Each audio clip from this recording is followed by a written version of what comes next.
Boum, mes petits loupards. Comment ça va les gars? Bienvenue sur JT Box, mes passionnés du noble art. Ah, ça me fait plaisir de vous retrouver.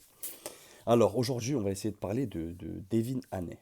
Qui est Devin Haney? Je vais vous dire un peu, je vais structurer un peu ce petit podcast, hein, les gars. Vous pouvez m'écouter, genre, allez vous servir un petit thé, une petite infusion, un petit café, et on est tranquille, on est en famille.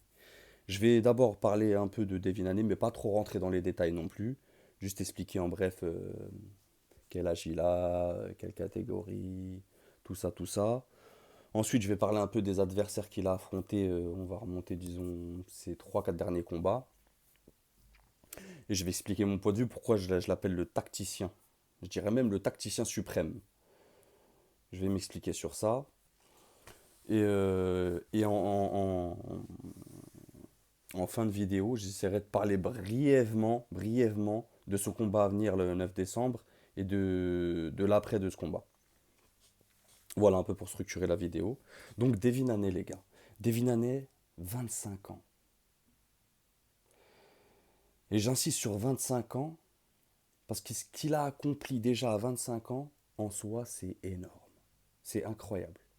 Franchement, c'est incroyable. Il y a peu de boxeurs à son âge qui ont un palmarès comme lui. Mais je vais m'expliquer doucement. Donc 25 ans, c'est 30 combats, zéro défaite, zéro match nul et 15 victoires avant la limite. 30 combats à 25 ans. Il a commencé sa carrière chez les pros en 2015, fin 2015 je crois. Et il est chez les légers, donc en moins de 61 kilos. Donc là, Devin Haney, le tacticien. Pourquoi je le surnomme comme ça? On va prendre son combat contre Linares, qui a été un peu le combat le plus dur de sa carrière à l'heure d'aujourd'hui. Parce que moi, je considère pas le combat contre Lomachenko comme étant dur pour lui. Enfin, il n'a pas été touché. J'y reviendrai. Combat contre Linares. Il combat un gros morceau, Linares. Et du coup, lors de ce combat, force est de constater qu'il montre une vivacité de bras et une intelligence de ring hors norme. Je m'explique. Haney, c'est un boxeur, c'est un droitier. C'est un boxeur qui est bien sur ses appuis. Il est rapide. Il fait un gros travail de jab. Il a beaucoup de fréquences. Il a beaucoup de changements. Ça veut dire corps-face. Et il t'envoie pas qu'un coup, tu vois. C'est quelqu'un qui va t'envoyer 4, 3, 4 coups. Bam, bam, bam. Il descend, il enchaîne. Il est physique, il est bien sur ses appuis. C'est pas un gars du chaos. Il a pas de punch. Mais ses coups, ils font mal. Tu vois, il arrive à stopper. Comment je vais dire ça? Il arrive à stopper la stratégie de l'autre. C'est pour ça que c'est un tacticien incroyable. En gros, il te dérange. Il t'envoie tellement de coups, en bas, en haut, sur les côtés, que l'adversaire en face, il se bloque. Tu vois, il se crispe. Et bref, Linares, gros combat, bref. Et pareil, il prend tactiquement, physiquement, de vitesse. Euh, Allez voir le combat si vous ne l'avez pas vu. Gros fight de Heine. Ensuite, toujours en léger, il va prendre Kambosos, le champion en titre, qui avait battu donc Teofimo Lopez. Donc là, il prend Kambosos, donc le champion en titre, hein. Et du coup, là, il humilie carrément. En fait, il fait passer pour un... Pareil, pour un... C'est affligeant en vérité. Quand je vois des boxeurs de ce niveau-là, c'est incroyable. Ce qu'on vit, c'est incroyable. Et bref, donc il fait ce combat haut la main, il remporte haut la main, il le roule dessus. Il remporte la ceinture. Donc là, quand il remporte la ceinture, il devient champion incontesté. Ok? Retenez bien là, champion incontesté. Donc là, il a 24 ans, 23 ans, 23 ou 24. C'est le plus jeune champion incontesté chez les légers. Déjà, c'est incroyable. Donc là, après, il a la ceinture IBF, la ceinture WBA Et la ceinture WBO qui récupère avec Kambosos. Ensuite, match un peu obligatoire, revanche contre Kambosos. Donc défense de titre, défense. Donc là, pareil. Tout le monde se dit, ouais, Kambosos, il va faire quelque chose. Moi, je me rappelle très bien de ce combat. Tout le monde a dit non, Devin Haney. Parce que Devin Haney, faut comprendre aussi, c'est pas un boxeur que les gens aiment. Je sais pas pourquoi. Euh, franchement, je cherche, j'ai beau chercher, même si on parle de son combat contre Lomachenko, que c'est controversé, tout ça, je vais y revenir juste après là. Je vois pas pourquoi il est tant détesté ou je sais pas, je sais pas, on dirait qu'il lui manque une popularité qu'a un Ryan Garcia ou un Gervonta Davis ou je sais pas, c'est bizarre. Pourtant, les champions incontestés, hein. Ok. Et du coup, j'en étais où? Tac tac. Kambosos, défense de titre. Donc là, défense de titre, pareil. Il lui refait pareil. Il lui roule dessus. Pareil. Comme si ça suffisait pas, moi je m'attendais déjà à ce qu'il monte chez les super légers. Mais du coup, il prend Lomachenko. Donc Lomachenko, gros boxeur, superstar. En plus, c'était pendant le conflit avec l'Ukraine. Donc gros enjeu pour lui, grosse pression. Tout le monde voit Lomachenko gagner. Parce que c'est vrai, Lomachenko, bah, c'est Lomachenko en vérité. J'ai pas besoin d'en dire plus. Pour ceux qui connaissent et qui suivent la boxe, ils savent. Et bref, personne mise sur Heine. Parce que c'est vrai qu'il a pas fait de gros fights. Enfin, gros fight. Chaque fight est un gros fight en vérité quand t'es un boxeur. Mais des gros noms, on lui reproche souvent, elle n'a pas pris de gros noms. Mais le gars, il prend ce qu'il y a devant. Il a pris Kambosos, c'était le champion. Ça aurait pu être n'importe qui en vérité. Et bref, il prend Lomachenko, toujours en léger, hein, moi de 61. Et pour moi, il n'y a pas. Même si je peux entendre dire les gens c'était serré. Parce qu'il y a un truc qu'il faut comprendre aussi. Dans la boxe, faut pas tout mêler. Il y en a, ils misent trop sur l'affect des boxeurs. Faut être objectif. Tu vois, je peux comprendre que t'aimes un boxeur plus qu'un autre, t'es ton chouchou, tout ça, mais on regarde tous 12 rounds, on regarde tous le même combat, tu vois. À un moment donné, il faut regarder le combat comme il est. Et Aine, pour moi, il n'a pas été en danger une seule fois lors de ce combat. C'est lui qui fait le combat. C'est lui qui lui met des crochets au corps. C'est lui qui fait un travail de jab. C'est souvent lui qui est au centre du ring. Bah alors Lomachenko, certes, il gagne quelques rounds. Bien sûr, encore heureux, c'est Lomachenko. Il manquerait plus qu'il prenne aucun round.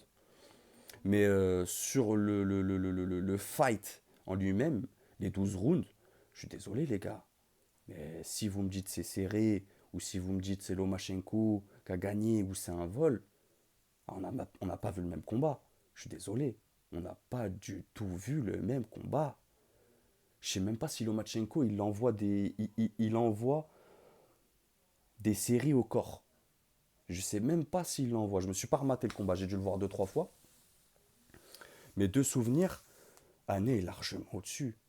Et comme j'ai dit, on l'a jamais vu en danger réel. Même sur ce combat.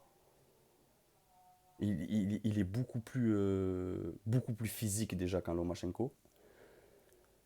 Et il a 25 ans, les gars. 25 ans.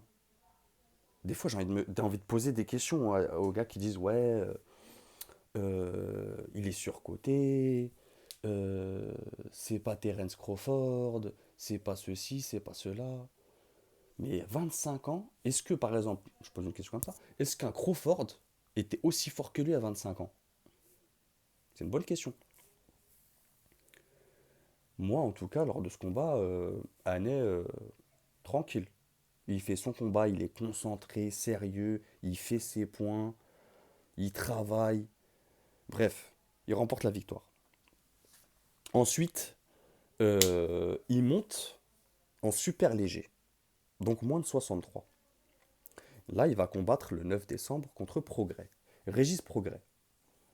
Bon, je vais pas vous mentir les gars, je me suis jamais levé pour regarder un fight de Régis Progrès.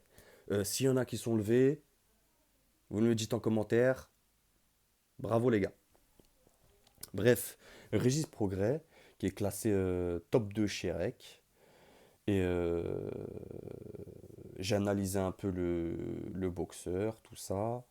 Donc là, 9 décembre, Annay contre Progrès. Bon fight. Il prend le numéro 2 alors qu'il vient juste de monter en super léger, donc en moins de 63 kilos. Je rappelle le premier, du coup, Teofimo Lopez, qui est monté de catégorie. Et du coup, là, je m'intéresse niveau ce que ça peut lui rapporter. Je me dis, il est obligé de passer par cette case-là pour après, derrière, défier Teofimo Lopez, mais je vais y revenir. Donc, pound for pound, les gars, Devin Haney, pound for pound, c'est classé quatrième à l'heure actuelle. Donc 25 ans, champion indisputé, pound for pound, quatrième. Progrès, il est 22e. Je me dis, il a aucun intérêt à le prendre, mais bon, il est obligé de passer par cette case-là, il vient de monter, déjà qu'il prend le numéro 2, alors qu'on sait que dans cette catégorie, il y a du lourd, hein. Mais bon, il est obligé de passer par là. Je me dis, Progrès, c'est un gaucher, c'est quelqu'un qui est pas trop vif de main, c'est quelqu'un qui travaille pas beaucoup de combinaisons, il est posé, il va chercher des coups lourds. Alors 7 c'est un puncher, mais il va chercher des coups lourds.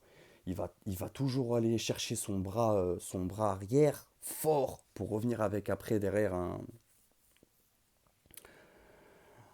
Il va chercher son bras arrière, son bras gauche arrière pour revenir avec un crochet droit.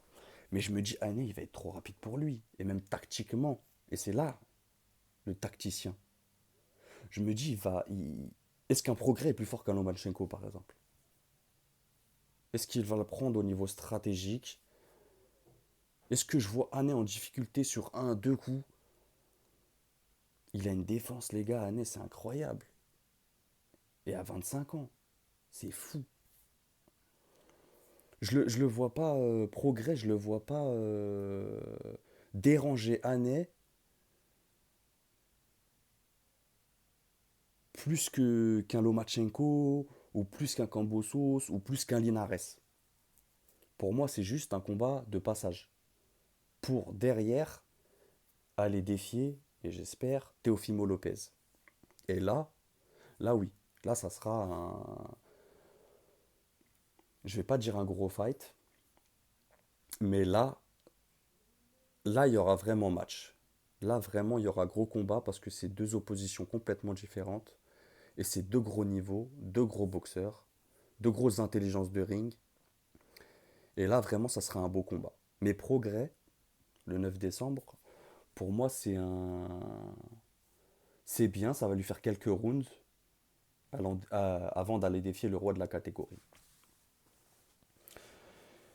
Et du coup, le tacticien suprême, encore une fois, je le dis parce que si vous regardez ces combats, et j'espère que vous allez les regarder bien sûr, vous verrez que même si les autres boxeurs ont dit ouais là il prend un boxeur qui est dur, qui est physique, qui est plus rapide, nanani, nanana, tactiquement ils sont dépassés. Et ça, on le voit sur le ring. Ils sont dépassés. Ils sont tellement dépassés tactiquement que je me rappelle à un moment donné, Lomachenko, il avait dit quoi en post-conférence. Il a dit ouais, c'est vrai, le 12e round, bah, je vous invite à regarder le 12e round d'année contre Lomachenko. Tellement il était dépassé tactiquement, il a dit non, je lui ai laissé parce que je me pensais devant. Mais à quel moment t'es un boxeur? À quel moment tu peux laisser un round à l'adversaire? Moi, quand il a dit ça, il m'a choqué. C'est là que je me suis dit, ah, il était dépassé.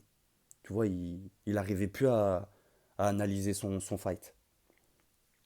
Parce que si tu te vois devant, au point de laisser un round, ça veut dire que tu as fait le boulot. Tu vois? Enfin, moi, c'est ce que je me dis. Et encore même, laisser un round. C'est genre, t'es gentil, tu laisses un round, t'es en sparring. Non, c'est des championnats, les gars, là. Arrêtez. Faut être sérieux. Et du coup, je pense que tactiquement, euh, il va faire pareil, Ané. Ané, faut pas oublier, c'est une grosse défense. C'est un coup d'œil. Et en plus, je sais pas si vous avez remarqué, il est un peu en. Il sert bien de son jab, il est un peu en flicker jab. Flicker jab, pour ceux qui connaissent pas, c'est tu laisses un peu, tu vois, ton bras avant comme ça se balancer pour envoyer vite, vite, vite et bien fort ton jab.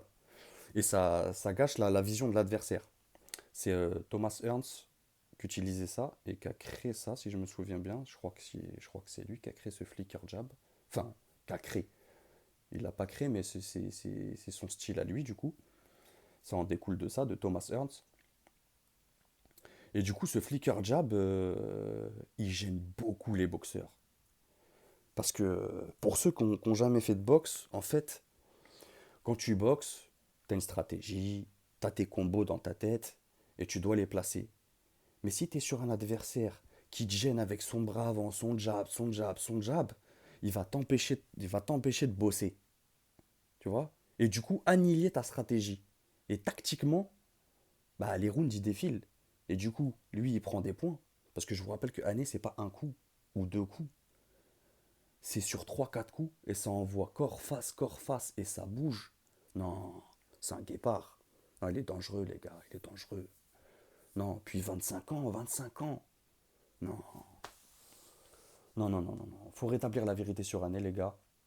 Je sais qu'il y en a beaucoup qui l'aiment pas, qui les décrié.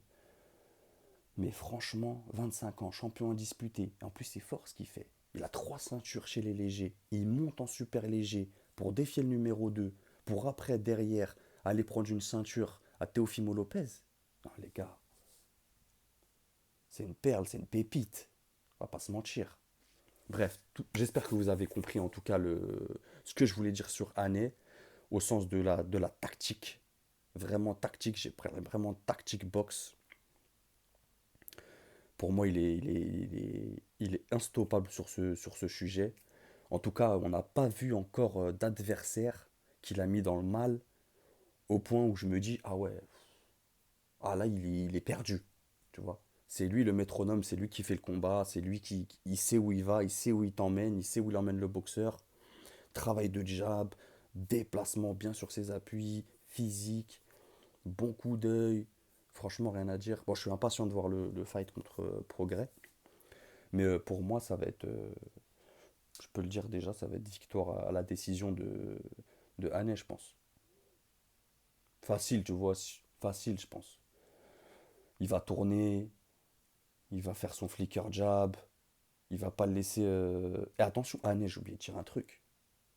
Mais il a une. Il gère le range, la distance.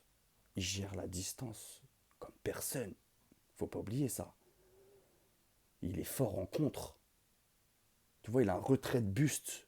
Et il est rapide et efficace. Il y a peu de déchets chez Haney, les gars. Si vous regardez les combats, il y a très très très peu de déchets.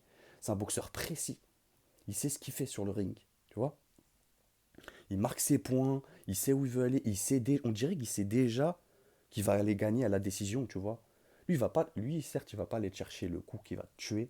C'est pas son style de boxe. Tu vois. D'ailleurs, tu regarderas bien. Les punchers, c'est des punchers. Ils ont des tactiques et des stratégies, certes, mais ils visent pas une stratégie sur le long terme, tu vois. Un puncher, il va cogner dur, pur, sur une frappe, deux frappes pures, tu vois, sur première moitié de fight, tu vois, 6 rounds, 7 rounds. Mais un tacticien, un stratège, il va te détruire tout au long des rounds, tu vois, jusqu'à ce que tu vois que la victoire t'est échappée. Ou même des fois, il y en a qui se croient en avance.